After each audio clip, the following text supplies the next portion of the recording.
بسم الله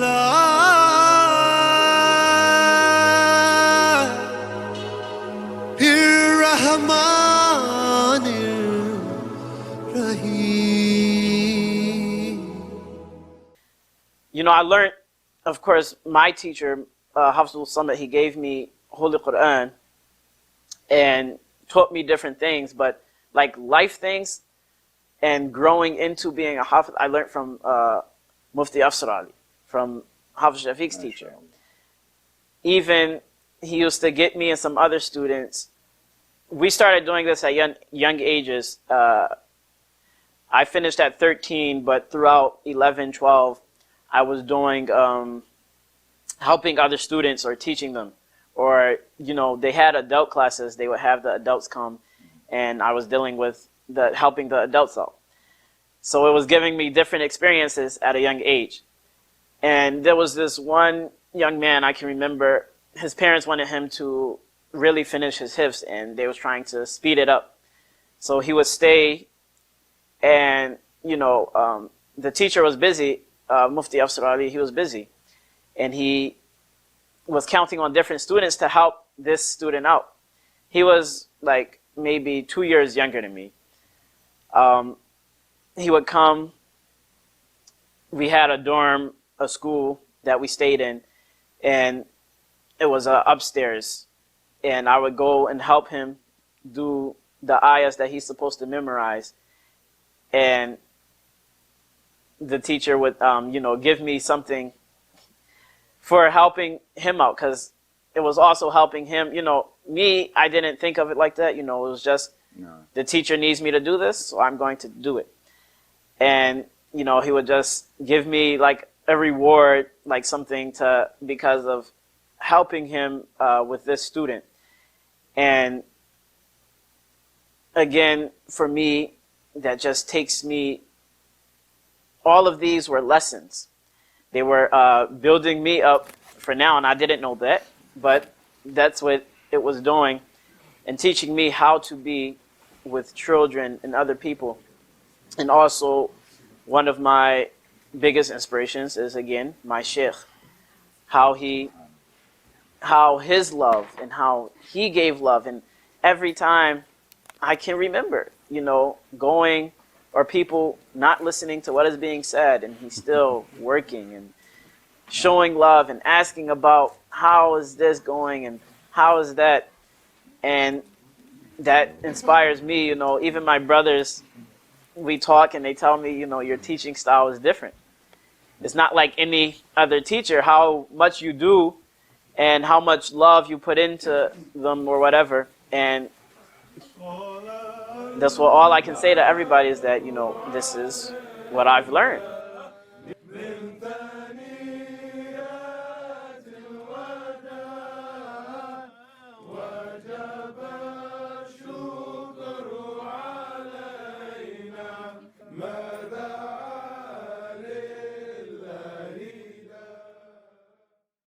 So much stuff I continue to learn. Like when I become a hafiz, I still didn't have like intention to become a qari, like a teacher.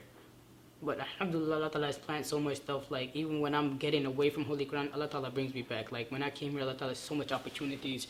I became a teacher. Alhamdulillah, I have learned so much from my hafiz friends. You know, we learn from each other, and so much experience, so much sometimes like bad experience happens, but you learn from them, patience from the students.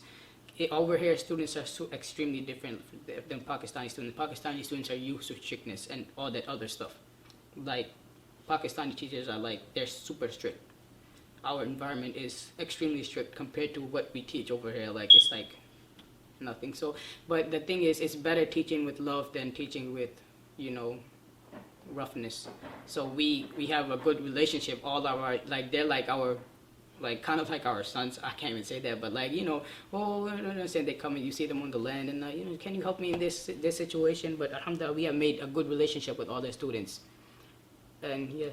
You're role models for them. I don't want to place myself as in a place of role model, but I'm a teacher. I'm the when teacher. you become hafid, you spoke to the greater responsibility, right? And that's one of them. Yeah, but like by nature, just by the nature of being Baytul Quran. right? You become role models. It's a great responsibility, yeah. This is a hard responsibility, and alhamdulillah, even like I would, anybody who has like who needs help, who memorize Holy Quran, or who's trying to memorize Holy Quran, I would be there to help them, because I know how it feels and I know it's scary, specifically for those who already like memorized the Holy Quran and they forgot. I would definitely like go there and help them.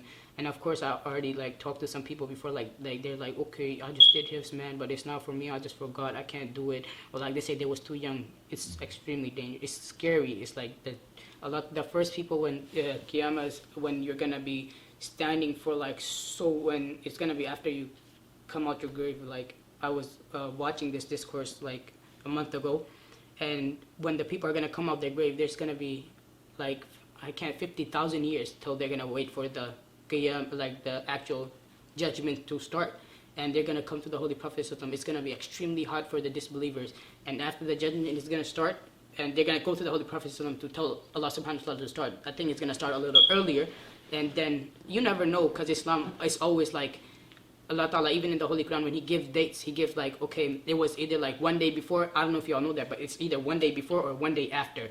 Allah Ta'ala sometimes doesn't give the exact dates for so many stuff. Like even for the night of power, you know, Laylatul Qadr. It's like, it's so much. It's like, so when you go for judgment, Allah Ta'ala calls the fast first, and that's extremely scary. And I'm always scared of that. And of course, I'm not gonna say like I would always love to get the help, and Allah Ta'ala is gonna call the fast. Allah Ta'ala is going to call them and He's going to say, what did you do? The Hufaz is going to say, I read Holy Quran all night. I teach so and so. I made him become a Hafiz. And that's the scary part. And Allah Ta'ala said, no, you did it for the people. And that's why I'm scared of it. You know what I'm saying? Even if you don't have the intentions, you might somewhere have intentions, okay, I'm trying to compete with them, and like people know I'm better than this person. Like it's scary to like hypocrisy. It's extremely scary. And I would love to like help anybody just to get for the blessings, and to help anybody whose Jews are weak, and I would love to get his Jews or her Jews stronger, like, or I would advise them to get your Jews strong, because it's scary.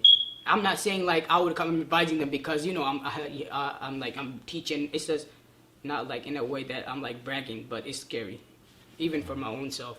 So Allah Ta'ala calls the Hufaz first, the people who remembered the Holy Quran.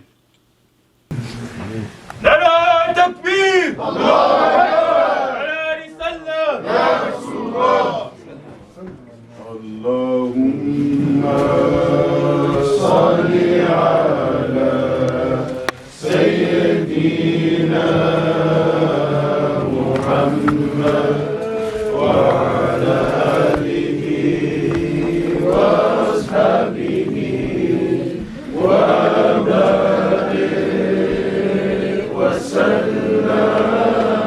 اللهم صل على سيدنا محمد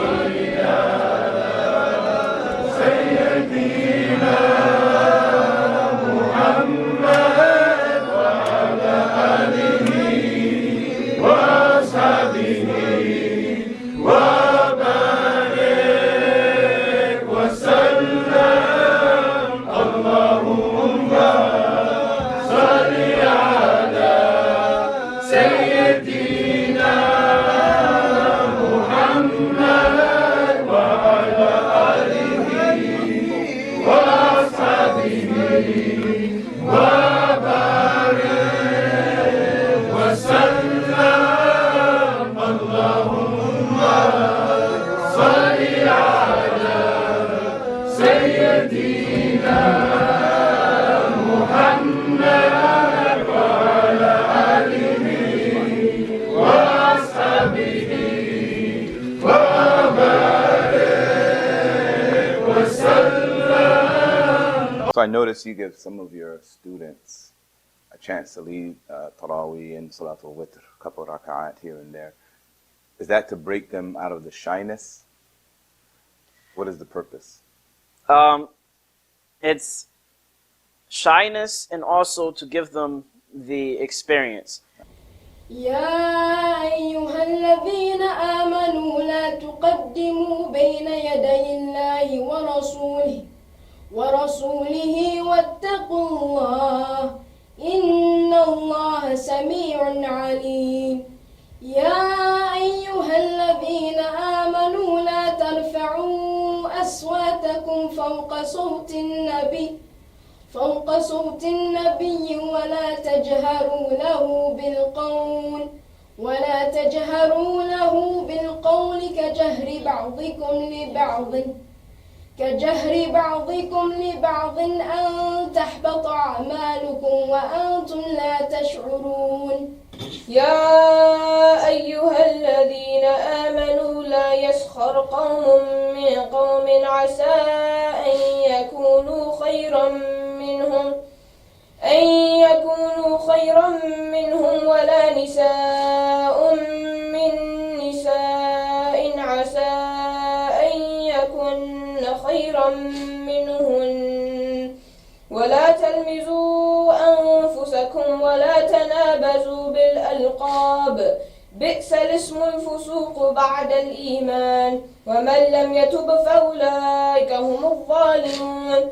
يا أيها الذين آمنوا اجتنبوا كثيرا من الظن إن بعض الظن إثم ولا تجسسوا ولا يغتب بعضكم بعضا أيحب أحدكم أن يأكل لحم أخيه ميتا فكرهتموه واتقوا الله إن الله تواب رحيم.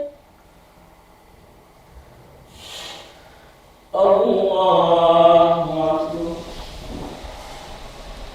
الحمد لله رب العالمين الرحمن الرحيم مالك يوم الدين إياك نعبد وإياك نستعين اهدنا الصراط المستقيم صراط الذين أنعمت عليهم غير المغضوب عليهم ولا الضالين.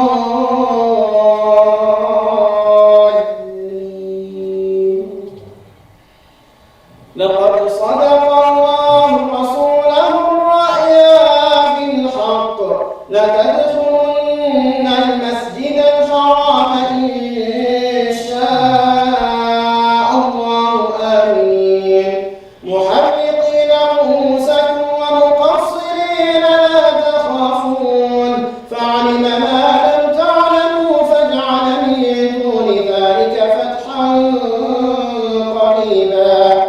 هو الذي أرسل رسوله بالهدى ودين الحق ليظهره على الدين كله وكفى بالله شهيدا. محمد رسول الله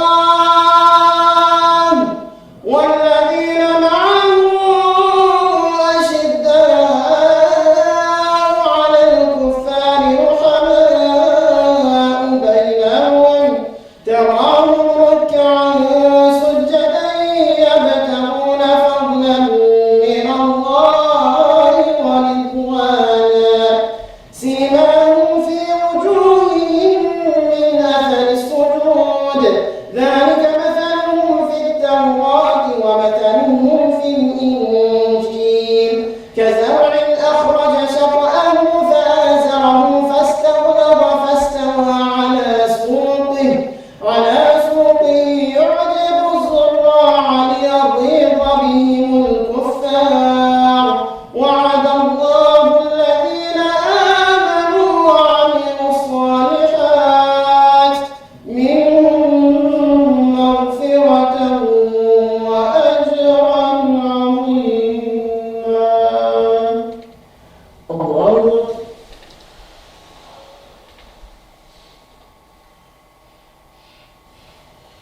سمع الله لمن حمده.